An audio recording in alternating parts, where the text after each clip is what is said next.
आप देख रहे हैं खबर दर खबर शम्स तबरेज कासमी के साथ। वो डरते हैं, किस चीज से डरते हैं? वो तमाम धन दौलत गोला बारूद पुलिस के बावजूद वो डरते हैं।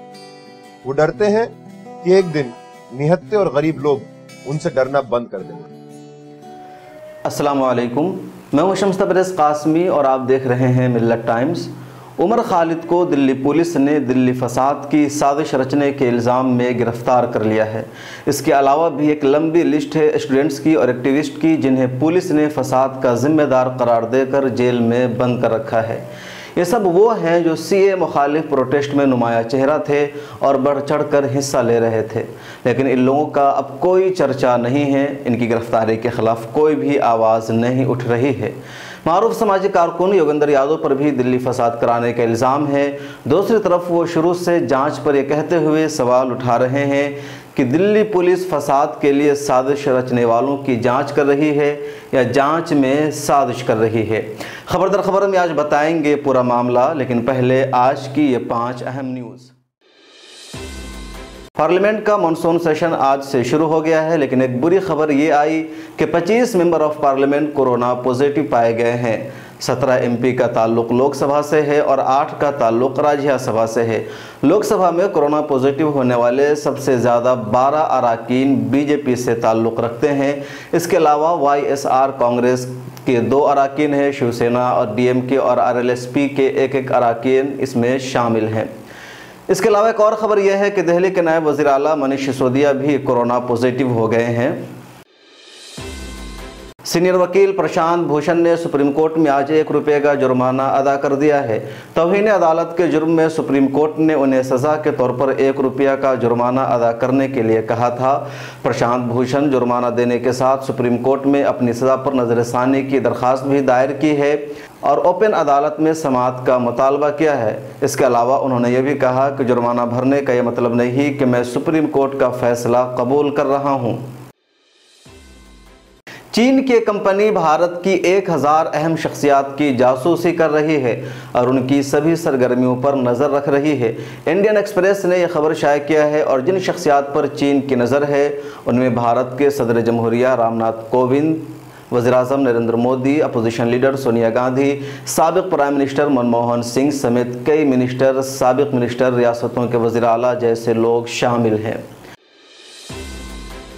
सऊदी अरब ने कल 15 सितंबर से इंटरनेशनल फ़्लाइट सर्विस पर आयद पाबंदी ख़त्म कर दी है। अब सऊदी अरब में बाहर से आने वाली फ़्लाइट को लैंडिंग की इजाज़त मिल जाएगी और इस तरह लाखों गैर मुल्की कारकुनान अब वापस सऊदी अरब लौट सकेंगे। उत्तर प्रदेश की योगी हुकूमत गौकशी के मामले में भी एनएसए लगा रही है। इंडियन एक्सप्रेस की एक खबर के मुताबिक 2020 में अगस्त तक यूपी में गौकशी के कुल 1716 मामले दर्ज हुए हैं, जिनमें 4000 से ज़ायद लोगों को गौकशी रोकथाम कानून के तहत गिरफ्तार किया गया है। 2384 लोगों के खिलाफ उत्तर प्रदेश गैंगस्टर एक्ट के तहत कार्रवाई हुई है और 1742 लोगों पर गुंडा एक्ट लगा दिया गया है। इसके अलावा 19 अगस्त तक उत्तर प्रदेश में कुल 139 अफराद पर एनएसए लगाया गया है, जिनमें 76 वो लोग शामिल हैं जिन पर गौकशी का इल्ज़ाम है। मतलब ये कि गौकशी के लिए सख्त कानून होने के बावजूद एनएसए का गलत यूज़ किया जा रहा है और ऐसे लोगों को भी कौमी सलामती के लिए ख़तरा समझा जा रहा है। और अब बात आज के असल मुद्दे की। रात के 1 बज रहे थे। तारीख़ 13 सितंबर से बदलकर 14 सितंबर हो चुकी थी। उस वक्त मोबाइल पर डॉक्टर कासिम रसूल इलियास का एक मैसेज आया। मेरे बेटे उमर खालिद को दिल्ली पुलिस ने यूएपीए कानून के तहत गिरफ्तार कर लिया है। उमर खालिद पर दिल्ली फसाद के लिए साजिश रचने का इल्ज़ाम लगाया गया है। ये मैसेज उन्होंने ट्वीट भी किया और दुनिया भर की मीडिया में यह खबर आ गई। उमर खालिद से दिल्ली फसाद के बारे में इससे पहले भी एक मरतबा तफ्तीश हो चुकी है। 1 महीना पहले ही दिल्ली पुलिस ने अपनी चार्जशीट में उमर खालिद का नाम शामिल कर दिया था। उमर खालिद के ख़िलाफ़ दाखिल एफआईआर में कहा गया है कि खालिद ने 2 अलग अलग मकामात पर इश्ताल अंगेज़ बयान दिए और शहरियों से अपील की कि अमेरिकी सदर डोनाल्ड ट्रंप के सफ़र के दौरान सड़कों पर आएँ और रुकावट पैदा करें ताकि बैनुल-अक़वामी सतह पर तशहीर किया जा सके कि हिंदुस्तान में अक़लियतों को किस तरह सताया जा रहा है। इस बीच उमर खालिद का एक पुराना वीडियो भी बहुत तेज़ी के साथ वायरल हो रहा है, जिसमें तशद्दुद के ख़िलाफ़ और अमन के साथ एहतजाज की बात कर रहे हैं। ये दोनों वीडियो आपको आगे सुनाएंगे। इसी इल्ज़ाम में इससे पहले दिल्ली पुलिस मिरान हैदर को गिरफ्तार कर चुकी है और वो अभी तक जेल में बंद है। मिरान हैदर जामिया मिल्लिया इस्लामिया में PhD कर रहे थे, CA मुखालिफ प्रोटेस्ट में आगे थे और जामिया कोऑर्डिनेशन कमेटी के अहम रुकन भी थे। दिल्ली फसाद के बाद रिलीफ का काम शुरू कर दिया, लेकिन पुलिस ने UAPA के तहत गिरफ्तार कर लिया। मिरान हैदर राष्ट्रीय जनता दल की दिल्ली यूनिट में यूथ के सदर भी थे। लोगों को शिकायत है कि अभी तक तेजस्वी यादव और RJD की लीडरशिप ने मिरान हैदर की रिहाई के सिलसिले में कोई भी कोशिश नहीं की है, न कोई आवाज़ उठाई है। मिरान हैदर के साथ सफूरा जरगर की भी UAPA एक्ट के तहत गिरफ्तारी हुई थी। सफूरा जामिया कोऑर्डिनेशन कमेटी में मीडिया इंचार्ज थी। 2 महीना पहले ह्यूमन राइट्स की बुनियाद पर उसे बेल मिल गई है, लेकिन इल्ज़ामात अभी भी बरकरार हैं। 26 फरवरी को दिल्ली पुलिस ने इशरत जहां को गिरफ्तार कर लिया और UAPA एक्ट लगा दिया गया। उन पर दिल्ली फसाद कराने का संगीन इल्ज़ाम है। इशरत जहां कांग्रेस की काउंसलर भी रह चुकी है। दिल्ली के एक इलाके में उन्होंने शाहीन बाग की तर्ज पर एक प्रोटेस्ट शुरू किया था। उसी तारीख में दिल्ली पुलिस ने यूनाइटेड अगेंस्ट हेट के फाउंडर मेंबर खालिद सैफी को भी गिरफ्तार किया और UAPA एक्ट लगा दिया। खालिद सैफी पर भी दिल्ली फसाद की साजिश रचने का इल्ज़ाम है। इसके अलावा आसिफ इकबाल तनहा, गुलफशां तानाशाह जैसे कई नाम हैं जो CA प्रोटेस्ट में क़यादत कर रहे थे। उन्हें दिल्ली फसाद के लिए साजिश रचने के इल्ज़ाम में गिरफ्तार किया जा चुका है और सभी पर UAPA एक्ट लगा दिया गया है। इसके अलावा CA प्रोटेस्ट के दौरान फ़ाल और मुतहरिक रहने वाले डॉक्टर कफ़ील ख़ान, शर्जील इमाम, शर्जील उस्मानी, फरहान ज़ुबैरी, देवांगना, मौलाना ताहिर मदनी समेत कई लोगों को मुख्तलिफ इल्ज़ामात के तहत गिरफ्तार किया गया। इनमें से कुछ को बेल पर रहाई मिल चुकी है और कुछ अभी भी जेल में बंद हैं। इसी साल 24, 25 और 26 फरवरी को दिल्ली के नॉर्थ ईस्ट में फसाद हुआ था। मुस्तफ़ाबाद, शिवविहार, चांदबाग, सिलमपुर, करदमपुरी समेत पूरा इलाका फसाद की जद में था। 24 फरवरी की सुबह यह फसाद शुरू हुआ और 26 फरवरी तक ये सिलसिला चलता रहा। किसी ने इस फसाद को रोकने की कोशिश ही नहीं की। दिल्ली के चीफ मिनिस्टर अरविंद केजरीवाल फसाद रुकवाने के बजाय गांधी जी की कब्र पर चले गए। होम मिनिस्टर साहब ने भी फौरी एक्शन नहीं लिया। मीडिया में भी इस फसाद को कोई कवरेज नहीं मिला। 26 फरवरी को दोपहर के बाद वहां फौज भेजी गई। National security advisor Ajit Doval पहुंचे। उसके बाद फसाद का सिलसिला रुका। इस फसाद में 53 लोगों की मौत हो गई, 500 से ज़्यादा जख्मी हुए। मरने वालों में तकरीबन 39 मुसलमान थे, बकिया दूसरे। जानी नुकसान के साथ इस फसाद में माली नुकसान बड़े पैमाने पर हुआ। शिवविहार में मुसलमानों का घर एक एक करके लूट लिया गया, सबको तबाह और बर्बाद कर दिया गया। मुस्तफ़ाबाद, चांदबाग समेत सभी इलाकों में बाहर की दुकानों और घरों को फसादियों ने जला दिया, लूट लिया। इस फसाद में तकरीबन 18 मस्जिदों को भी नुकसान पहुंचाया गया। 8 मस्जिदों को तो इस तरह नुकसान पहुंचाया गया जैसे उसे बम से उड़ा दिया गया है। खौफनाक और डरावना मंजर था।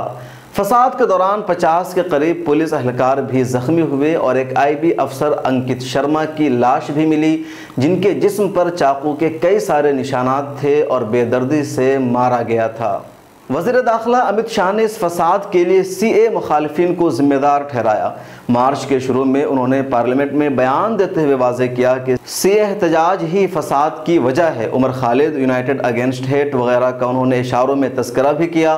दूसरी तरफ सोशल एक्टिविस्ट, CA मुखालिफिन, समाजी कारकुनान और अपोजिशन लीडरों का मानना है कि फसाद बजरंग दल और शिद्दत पसंद हिंदू तंजीमों ने कराया। हुकूमत और पुलिस इसके लिए जिम्मेदार है। सभी का मानना है कि इस फसाद का मास्टरमाइंड कपिल मिश्रा है। बीजेपी के एक और वजीर अनुराग ठाकुर की भी एक वीडियो सोशल मीडिया पर खूब वायरल हुई, लेकिन अभी तक इन लोगों की गिरफ्तारी नहीं हुई है। उमर खालिद को जिस बुनियाद पर फसाद भड़काने का मुलजिम बनाया गया है और FIR में पुलिस ने जिसका तस्करा किया है, वो वीडियो ये रही। हम वादा करते हैं 24 तारीख को जब डोनाल्ड ट्रंप हिंदुस्तान आएंगे तो हम ये बताएंगे कि हिंदुस्तान के प्रधानमंत्री और हिंदुस्तान की सरकार हिंदुस्तान को बांटने का काम कर रही है, महात्मा गांधी के उसूलों की धज्जियां उड़ा रही है, और ये बताएंगे कि हिंदुस्तान की आवाम हिंदुस्तान के हुक्मरानों के खिलाफ लड़ रही है। अगर हिंदुस्तान के देश को बांटना चाहते हैं, तो हिंदुस्तान की आवाम देश को जोड़ने के लिए तैयार है। हम तमाम लोग सड़कों पर निकल कर आएंगे, आप लोग निकल कर आएंगे। बहुत बहुत शुक्रिया। जाते जाते बस एक बात बोलूंगा, ये लड़ाई लंबी है, 50 दिन से हम लड़े हैं, कभी मायूस मत होइएगा। इसके अलावा उमर खालिद के वीडियो भी वायरल हो रही है जिसमें वो अपने अज़ाइम और मिशन को बता रहे हैं। हम हिंसा का जवाब हिंसा से नहीं देंगे, हम नफरत का जवाब नफरत से नहीं देंगे। अगर वो नफरतें फैलाएंगे तो हम उसका जवाब प्यार से देंगे। अगर वो डंडा चलाएंगे तो हम तिरंगा उठा के लहराएंगे। अगर वो गोली चलाएंगे तो हम संविधान को हर मेरे अपने हाथ को बुलंद करेंगे। अगर वो जेल में डालेंगे तो सारे जहां से अच्छा हिंदुस्तान हमारा, गाते गाते हम हंसते हंसते जेल चले जाएंगे, लेकिन इस देश को आपको बर्बाद करने नहीं देंगे। सोशल मीडिया पर यह वीडियो भी शुरू से लगातार वायरल हो रही है। 23 फरवरी की यह वीडियो है। कहा जा रहा है किसी वीडियो के बाद फसाद भड़का, पुलिस के सामने बयान दिया गया, लेकिन अभी तक कोई कदम नहीं उठाया गया है। दिल्ली में आग लगी रहे, ये यही चाहते हैं, इसीलिए इन्होंने रास्ते बंद किए, इसीलिए दंगे जैसा माहौल बना रहे हैं। हमारी तरफ से एक भी पत्थर नहीं चला है। सीसीपी साहब हमारे सामने खड़े हैं। मैं आप सबके बिहाफ पे ये बात कह रहा हूँ, ट्रंप के जाने तक तो हम शांति से जा रहे हैं, लेकिन उसके बाद हम आपकी भी नहीं सुनेंगे अगर रास्ते खाली नहीं हुए तो। बिल्कुल ठीक है, आज जब तक रास्ता खाली करवा रहे हैं, ट्रंप के जाने तक आप जाफराबाद और चांदबाग खाली करवा लीजिए, ऐसी आपसे विनती कर रहे हैं। उसके बाद हमें रोड पे आना पड़ेगा, ठीक है। भारत माता की जय, माता की जय। इसके अलावा ये वीडियो भी देखिए। गद्दारों को गोली मारो, सालों को, देश के गद्दारों को पीछे तक आवाज आनी चाहिए, गिरिराज जी को सुनाई दे। देश के गद्दारों को, देश के गद्दारों को, देश के गद्दारों को। दिल्ली फसाद के लिए साजिश रचने, फसाद कराने और इसमें मुलविस होने की बुनियाद पर जिन लोगों को गिरफ्तार किया गया है उनकी लंबी फहरिस्त है। अब तक मुकम्मल डेटा सामने नहीं आ सका है, ना बताया जा रहा है। जिन लोगों के नाम अब तक सामने आए हैं ये सब वो चेहरे हैं जो सीए प्रोटेस्ट में एक्टिविस्ट थे, फ़ाल थे और नुमाया किरदार अदा कर रहे थे। दिल्ली पुलिस ने अपनी चार्जशीट में अब कई मारूफ और समाजी शख्सियात का भी नाम शामिल कर दिया है जिन्होंने सीए प्रोटेस्ट करने वालों की हौसला अफजाई की और उनका भरपूर साथ दिया। सीपीएम के leader Sitaram Yechury, supreme court के वकील महमूद पराचा, स्वराज अभियान के सरबराह योगेंद्र यादव, दिल्ली यूनिवर्सिटी के प्रोफेसर अपूर्वानंद, माहिर इक़्तिसादियात जीती घोष, फिल्मसाज राहुल वगैरह का नाम भी शामिल है। उमर खालिद की गिरफ्तारी के खिलाफ मजम्मत और तनकीद का सिलसिला जारी है। प्रोफेसर अपूर्वानंद, मशहूर एक्टिविस्ट तीस्ता से तलवार, एडवोकेट प्रशांत भूषण और हर्षमंदर जैसी 12 हस्तियों ने एक मुश्तरका बयान जारी करके उमर खालिद की गिरफ्तारी की सख्त अल्फाज में मजम्मत की है। बयान में कहा गया है पुरअमन सीए मुखालिफ मुजाहिरीन को निशाना बनाकर की गई बदनीयती पर मबनी जांच के तहत उमर खालिद को गिरफ्तार किया गया है। उनके खिलाफ यूएपीए, मुल्क से गद्दारी और साजिश समेत कई इल्ज़ामात के तहत मामला दर्ज किया गया है। गहरे दुख के साथ हमें यह कहने में कोई शुबा नहीं है कि जाँच कौमी राजधानी में फरवरी 2020 में हुए तशद्दुद के बारे में नहीं बल्कि गैर आइनी सीएए के खिलाफ मुल्क भर में पूरी तरह से पुरअमन और जमहूरी तरीके से हुए मुजाहिरों को लेकर है। पॉपुलर फ्रंट ऑफ इंडिया के जनरल सेक्रेटरी अनीस अहमद ने भी इस गिरफ्तारी की सख्त तनकीद की है। जो उमर खालिद का अरेस्ट हुआ है और उससे पहले अलग अलग एक्टिविस्टों को जो अरेस्ट किया गया है और जिन बहुत सारे एक्टिविस्टों को टारगेट किया जा रहा है, ये असल में गवर्नमेंट की एक सोची समझा मंसूबा है कि उन लोगों को टारगेट किया जाए जो लोग anti CA, anti NRC protest में बहुत एक्टिव थे। असल बात यह है कि गवर्नमेंट ने कभी इस बात को सोचा नहीं था कि मुल्क की आवाम इस तरीके से ये सीए का मुखालिफत करेगी, और पूरे मुल्क ने जिस तरीके से इसकी मुखालिफत की तो गवर्नमेंट ऐसी मुखालिफत इंडिया में वापस ना आए, इसलिए वो क्या कर रहे हैं कि ऐसे लोगों को टारगेट कर रहे हैं जो इसमें एक्टिव थे, ताकि लोगों को एक पैगाम पहुंचाया जाए कि आप लोग कभी भी गवर्नमेंट की मुखालिफत ना करें। लॉकडाउन को भी इसीलिए इस्तेमाल किया गया, ये कोई नई बात नहीं है। पूरे लॉकडाउन में हम देखते हैं कि ऐसे एक्टिविस्ट को टारगेट किया गया, पॉपुलर फ्रंट को भी टारगेट किया, हमारे लीडर्स को भी टारगेट किया गया। हम देखते हैं कि स्टूडेंट एक्टिविस्ट को भी टारगेट किए गए, और अभी हाल ही में हम देखते हैं बड़े पॉलिटिशियंस जैसे सीताराम येचुरी और योगेंद्र यादव, उनको भी इसमें लिंक करने की कोशिश की गई है। तो असल बात यह है कि वो चाहते हैं कि मुल्क के अंदर आवाम कभी भी उनकी मुखालिफत ना करें। लेकिन जब हम मुल्क की जो ज़मीनी सतह की एक जायज़ा लेते हैं तो पता चलता है कि मुल्क में अलग एक मिजाज बन रहा है। लोग समझ रहे हैं कि गवर्नमेंट अपने पावर का मिसयूज़ कर रही है और लोगों के अंदर और एक अज़म आ रहा है कि जब भी गवर्नमेंट सिर्फ CAA NRC नहीं, कोई भी एंटी पीपल पॉलिसी लाए उसकी मुखालिफत करना आवाम की एक जिम्मेदारी है। ऐसा एक वाइब गवर्नमेंट दे रही है। और हम पॉपुलर फ्रंट ऑफ इंडिया की तरफ से ये कहना चाहते हैं कि पॉपुलर फ्रंट ऑफ इंडिया हर वो एक्टिविस्ट जो हमारे कॉन्स्टिट्यूशन, हमारे संविधान की हिफाजत के लिए काम करते हैं, पॉपुलर फ्रंट उनके साथ हैं। पॉपुलर फ्रंट उनका जो उनका कॉन्स्टिट्यूशन के लिए जो उनका कमिटमेंट है उस कमिटमेंट की इज्जत करता है। और हम डिमांड भी करते हैं कि इन पर जो केसेस हैं उन केसेस को जल्द से जल्द वापस लिया जाए और ये जो एक विचंट है इस विचंट को रोका जाए। ऑल इंडिया मुस्लिम मजलिस मशावरत के सदर नवेद हामिद ने भी ट्वीट करके इस गिरफ्तारी को कंडम किया है। उमर खालिद के वालिद डॉक्टर कासिम रसूल Ilyas all India Muslim personal law board की मजलिस आमला के मेंबर हैं और वेलफेयर पार्टी ऑफ इंडिया के सदर हैं। उन्होंने अपनी पार्टी के लेटर हेड पर एक बयान जारी किया है। दिल्ली फसाद मरकज़ी हुकूमत और दिल्ली पुलिस की मिली भगत का नतीजा था। अगर दिल्ली पुलिस ने ईमानदाराना किरदार अदा किया होता तो दिल्ली फसाद होता ही नहीं। सैकड़ों घर नजर आतिश होने के बाद और 53 जाने के बाद जिस तबके के खिलाफ फसाद की साजिश की गई थी उसी तबका के लोगों की गिरफ्तारियां लगातार चल रही है। तमाम शवाहिद के बावजूद कपिल मिश्रा पर कोई कार्रवाई नहीं की गई। पिछली रात JNU के साबिक तलबा लीडर डॉक्टर उमर खालिद की गिरफ्तारी भी उसी सिमत में इशारा कर रही है कि जिस तरह खालिद सैफ़ी, मिरान हैदर, आसिफ इकबाल तन्हा वगैरह को बेकसूर गिरफ्तार करके इल्ज़ाम लगा दिए गए हैं, इसी तरह उमर खालिद को भी निशाना बना दिया गया है। जबकि उमर खालिद गांधी और अम्बेडकर की आइडियोलॉजी को फॉलो करते हैं। Welfare party of India doctor Umar Khalid की गिरफ्तारी की पुरजोर मजम्मत करती है और इस जुल्म के खिलाफ आवाज़ बुलंद करने का ऐलान करती है। स्वराज अभियान के रहनुमा और CAA प्रोटेस्ट के दौरान नुमाया किरदार अदा करने वाले योगेंद्र यादव शुरू से कह रहे हैं दिल्ली फसाद के नाम पर CAA प्रोटेस्टर को गिरफ्तार किया जा रहा है। सुनिए उनको। आप देखिए कितना बड़ा मजाक है। जो लोग खुल्लम खुल्ला सड़क पे नारे लगवाते हैं गोली मारो के और 2 दिन बाद गोली चलती है, उन्हें अरेस्ट नहीं किया जाता। जो पुलिस के सामने खड़े होके, साथ खड़े होके भड़काते हैं, धमकाते हैं, उन पर FIR नहीं होता। दंगों के बीच में जो वीडियो चलाती हैं मारो या मरो, उसकी छानबीन नहीं होती है। किनसे सवाल पूछे जाते हैं? हम जैसे लोगों से, जिनका नारा था एक हाथ में संविधान, दूसरे में तिरंगा, मन में अहिंसा, जनगण मन का मान।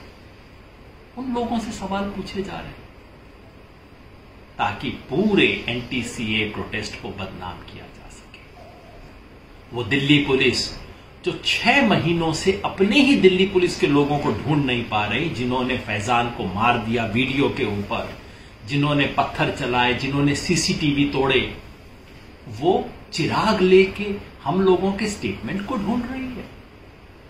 सवाल ये है कि क्या ये किसी षड्यंत्र की जांच हो रही है या कि ये जांच ही अपने आप में षड्यंत्र है?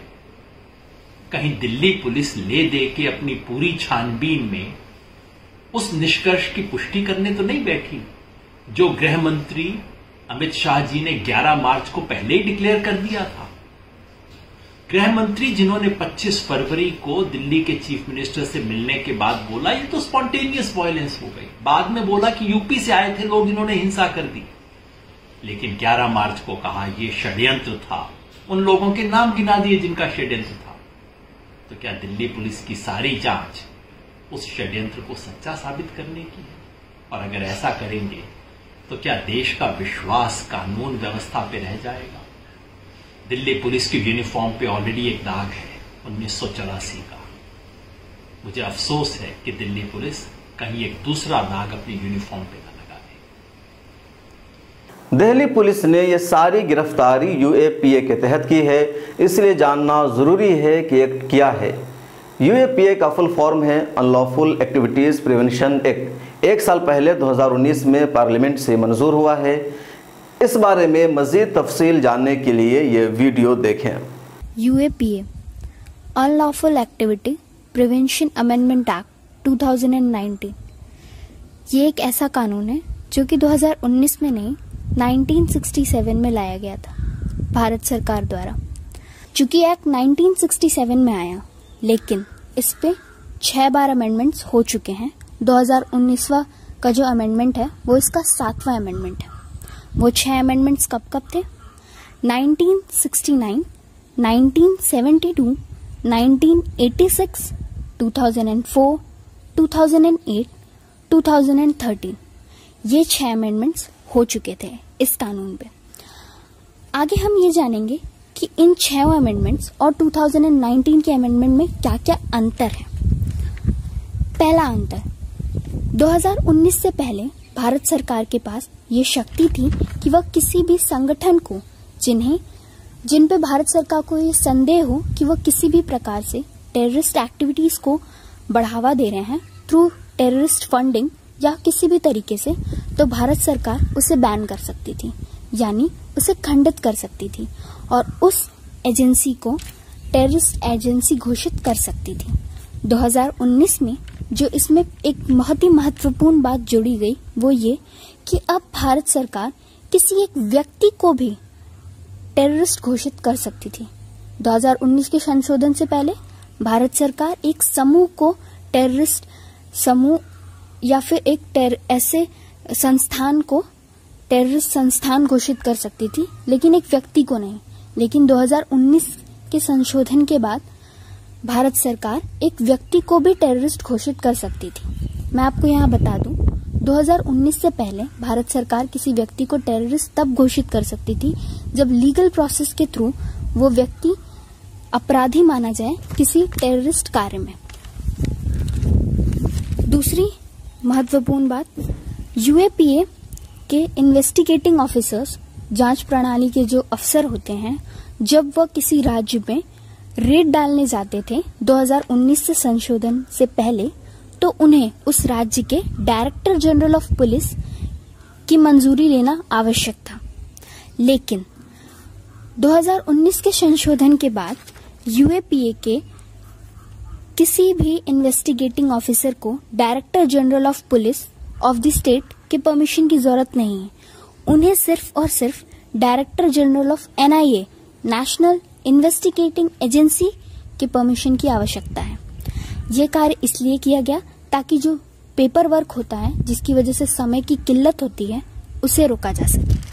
तीसरा, यूएपीए के कानून में पहले डिप्टी सुप्रिंटेंडेंट और assistant commissioner of police of NIA को ही यह परमिशन थी कि वह इन्वेस्टिगेटिंग ऑफिसर बन सके। लेकिन 2019 के संशोधन के बाद एनआईए ऑफिसर्स में इंस्पेक्टर रैंक होल्डर्स को भी यह परमिशन दी गई कि वह इन्वेस्टिगेटिंग ऑफिसर्स बन सके।